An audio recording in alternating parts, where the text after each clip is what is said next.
Bueno, vamos a cambiar completamente de tema. Noticias 24. Hoy y mañana se realiza en nuestro país la Conferencia Internacional sobre el Crimen Organizado en Latinoamérica, evento organizado por la Fundación Paz Ciudadana.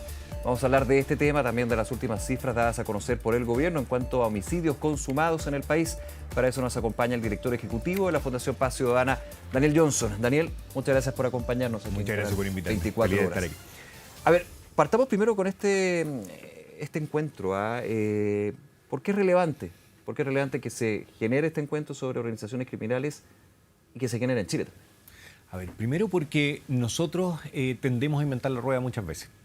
En materias de seguridad, muy bueno. Y además que se ha instalado la innovación como un valor en sí mismo que pareciera que tiene más que ver con el inventar cosas irresponsablemente que con el entender cuál es lo que existe para solucionar problemas y cómo lo podríamos implementar en Chile.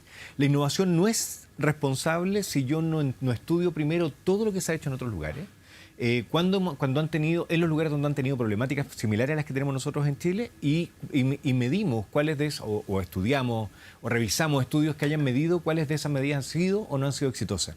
Desde ahí, si es que ya con instalar esas mismas medidas en Chile hay suficiente innovación. Entonces no podemos pensar que lo único que es valorable es hacer una cosa distinta. Aquí tenemos que copiar y tenemos que copiar bien. Y en eso estamos a años luz todavía de alcanzar como el mínimo nivel que uno esperaría copiando a otros países. Ahora, copiando, pero me imagino, Daniel, adaptando a la realidad nuestra. Siempre, solo adaptar ya tiene suficiente innovación. Ya. No tenemos que inventar una cosa nueva. Y eso se hace muy poco, en seguridad se hace poco. Tratamos, de hecho, cuando uno mira a nivel local, muchas veces los alcaldes valoran mucho más las medidas que se le ocurrieron a ellos que las medidas que copiaron a otra comuna, por ejemplo, que pudiera haber sido exitosa. Entonces, la conferencia tiene ese foco. Primero, en hacer diagnósticos serios. En Chile, la verdad, y en particular en crimen organizado, no es que sepamos todo, no es que tengamos claro cuál es el tipo de organización delictual que está operando, no es que tengamos tan claro cuáles son los vínculos internacionales que tiene. Lo bueno es que tenga una visión regional también, porque aquí hay un problema regional, bueno, mundial, obviamente, pero si lo achicamos un poquito regional, no lo podemos ver solamente como local. Las organizaciones delictuales que están operando hoy día en Chile tienen vínculos internacionales y esos vínculos tienden a ser más con los países cercanos que con los países lejanos. Entonces, ¿dónde tenemos que partir buscando? Es primero Latinoamérica. Y por eso que la conferencia la estamos haciendo centrada en crimen organizado, pero en particular de los países latinoamericanos. Y si bien estamos trayendo expertos internacionales de otros países, otras latitudes, de Cambridge, de Estados Unidos, de Italia, son expertos que desde esos países, con su experiencia también, han mirado a Latinoamérica. Son expertos en Latinoamérica. Entonces, mañana, por ejemplo, tenemos a Elena Buti, que es experta en involucramiento delictual de jóvenes en organizaciones delictuales en Latinoamérica. Hoy día tuvimos a Fernando Carrión, que es arquitecto, pero experto en materias de seguridad y de crimen organizado también. Entonces, desde el entendimiento de la ciudad, ve cómo las organizaciones se toman ciertos territorios y tiene ese análisis desde Ecuador, un país que está siendo muy afectado últimamente por organizaciones delictuales y sobre todo cómo las instituciones han sido permeables a este tipo de delincuencia.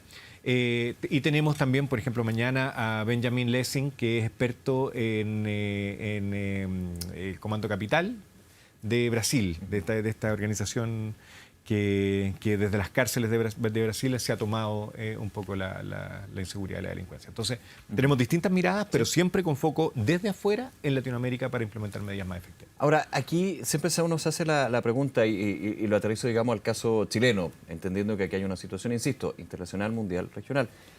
Desde el diagnóstico, y te hago la pregunta, lo hemos conversado varias veces, pero al día de hoy, ¿hay un diagnóstico claro con respecto a la actividad de organizaciones criminales en nuestro país? No, lamentablemente no. Y no lo tenemos por varias razones. Primero, el crimen organizado es súper difícil de medir.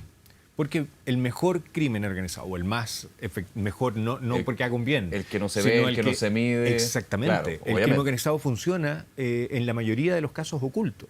Entonces no sabemos cuántos son los volúmenes de dinero que manejan. Por ejemplo, hay siempre estimaciones, pero no se sabe de ciencia cierta.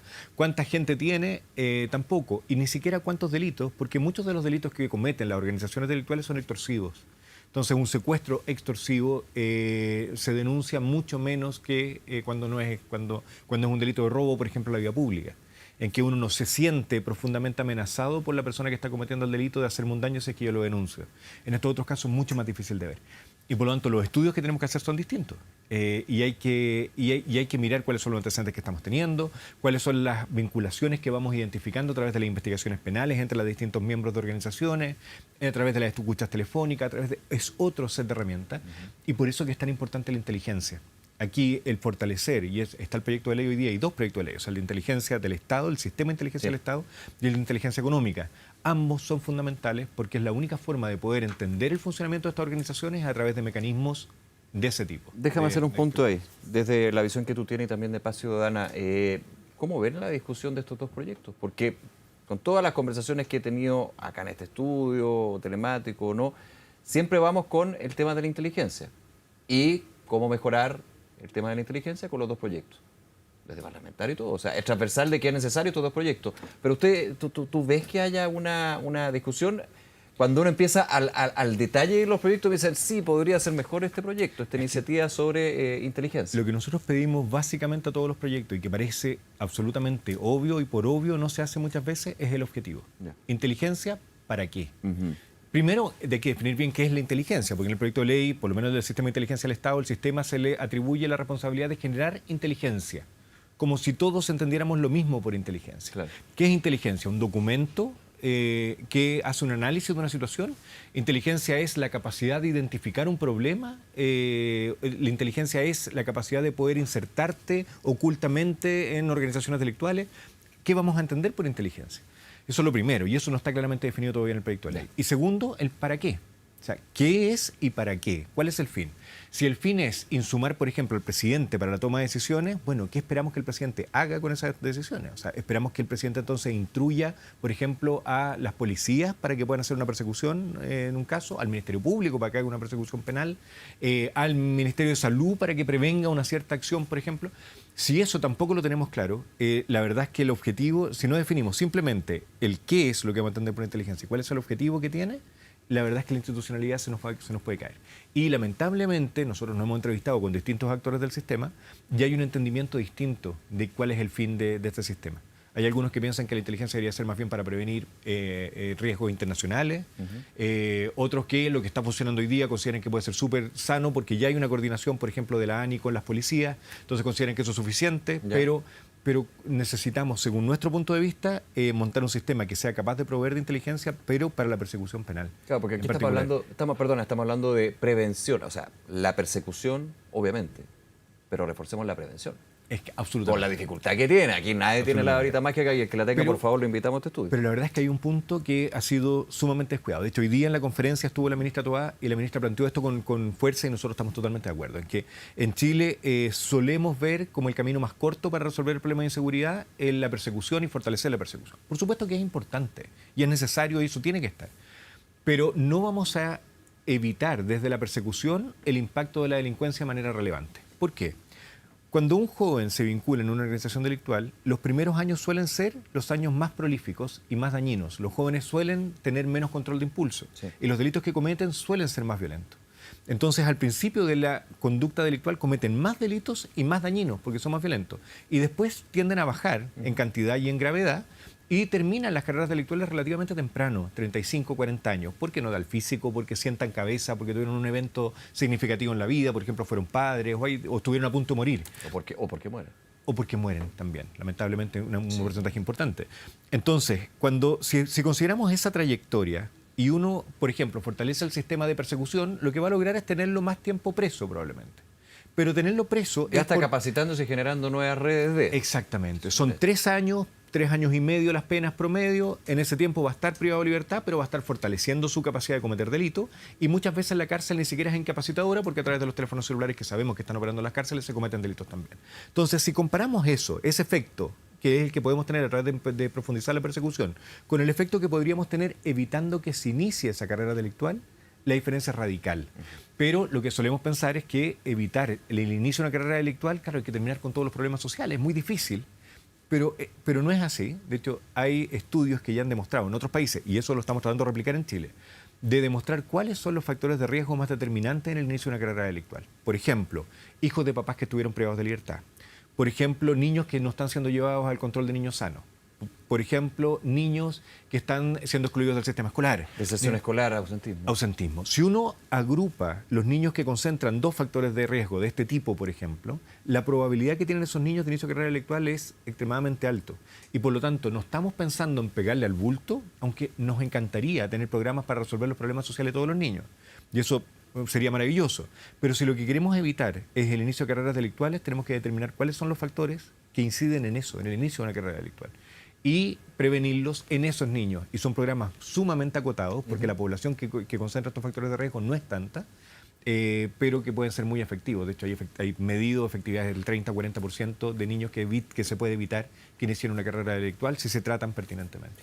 Daniel, en este contexto, el día de hoy también se entregaron datos desde el gobierno de homicidios consumados. Y este es un tema no menor, considerando que hasta hace no pocos años teníamos 3 fuentes de información sobre este dato, que son datos más allá de los números, porque cada número finalmente representa personas que lamentablemente han muerto producto de la mano criminal. Pero lo que te da, y creo que vas a estar de acuerdo conmigo, estos datos, es insumos para ir generando este tipo de políticas públicas, de políticas de prevención y de persecución penal. Ahora, con los últimos datos se muestra una caída de un 9% de lo que son delitos consumados. Muchos dirían en la casa, ¿pero de dónde? Si ustedes en la tele a cada rato están mostrando el homicidio, el ajuste de cuentas, ¿cómo concretar, digamos, bajar esa información que se está entregando y en otros reportes, digamos, no solamente? Hay varias cosas. Primero, los datos de homicidios son súper relevantes que se construyan y que se agrupen, y que ahora tengamos un dato único. Lo que tú decías, Nicolás, es fundamental. O sea, teníamos 3 datos. Chile había sido un ejemplo de países que tenían muchos datos y no se ponían de acuerdo en cuál era el dato real. A ver, no es que Chile sean todos tonto y que las instituciones no sean capaces, sino que es complejo el homicidio porque, por ejemplo, una muerte, un hallazgo de cadáver, por ejemplo, en la vía pública, no va a ser un homicidio hasta que se determine que la causa de muerte de esa persona fue un tercero. Y eso a veces no es tan obvio y por lo tanto se necesitan procesos. Entonces una persona desde que se encuentra el cadáver hasta que se determine el homicidio pueden pasar meses. Lo mismo una persona, por ejemplo, que es víctima de la palabra es de cuando tú dañas a una persona, de lesiones. De lesiones. Las lesiones pueden ser graves y esa persona puede morir mucho tiempo después de que recibió las lesiones. Entonces también no es un delito que en el minuto en que ocurre ya quede determinado. O no por esas lesiones, ya ahí tiene que haber todo un proceso de investigación. La muerte ocurrió mucho después de las lesiones. Claro, en cambio, entonces claro, la persona cometió el delito sí en el minuto que generó las lesiones, sí, porque eso es lo que ocasiona la muerte. Entonces hay que esperar ciertos tiempos y ciertos análisis para poder tener la data definitiva.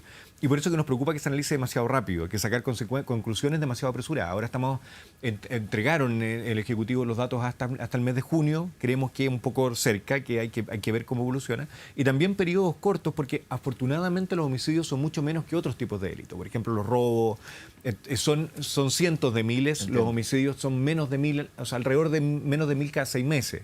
Entonces, o son 1500 al año, más o menos, esa es la magnitud. Entonces, cuando uno analiza periodos muy cortos de tiempo, puede encontrarse con datos extremadamente volátiles. Entonces, recomendamos, además que el delito tiene una estacionalidad importante, entonces recomendamos el observar un periodo más largo para poder sacar conclusiones. Entonces, yo no me atrevería a aplaudir la baja del 9,algo%. De hecho, la misma ministra hoy día, cuando presentó los resultados, dijo que que ellos no consideraban, o sea, no se hizo cargo de la baja, sino más bien de la capacidad de poder generar un dato único, y que en eso sí estamos de acuerdo que y hay otro punto acá que creo que en este análisis, digamos, la figura del imputado desconocido. Y eso es muy relevante. O sea, las tipologías delictuales que uno puede ir revisando, cuáles homicidios pudieran estar vinculados a criminalidad organizada, cuáles no, el tipo de arma que se usa para cometer el homicidio, si el homicida es conocido o no conocido de la víctima, y si es inimputado o no conocido, dan muchas luces del tipo de homicidio y cuáles son las causas. Hoy día en Chile el aumento que hemos tenido en los últimos años en particular es con imputados desconocidos.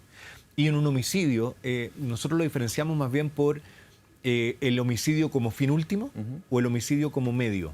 Perfecto. Cuando el homicidio es un fin último, es por ejemplo una riña en un bar en que lo que yo quiero no es obtener un beneficio de esa muerte, sino que lo que yo quiero es hacerle daño a esa persona para que muera. Que lo era, no lo más característico, pero era lo más habitual dentro de los homicidios en Chile hace años. Exactamente, así era. Lo hemos conversado también. Y ese tipo de homicidio... Y ese es el cambio que se ha dado en nuestro país. Así es. Ahora el homicidio es un medio.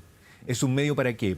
busco matar. Para establecer soberanía sobre para un poder territorio, para que me paguen. Yo soy un sicario que me pagan por el homicidio, entonces no me interesa, ni sé quién es esa persona, pero a mí me pagan por matarla, entonces el fin mío no es el homicidio, sino que el recurso económico.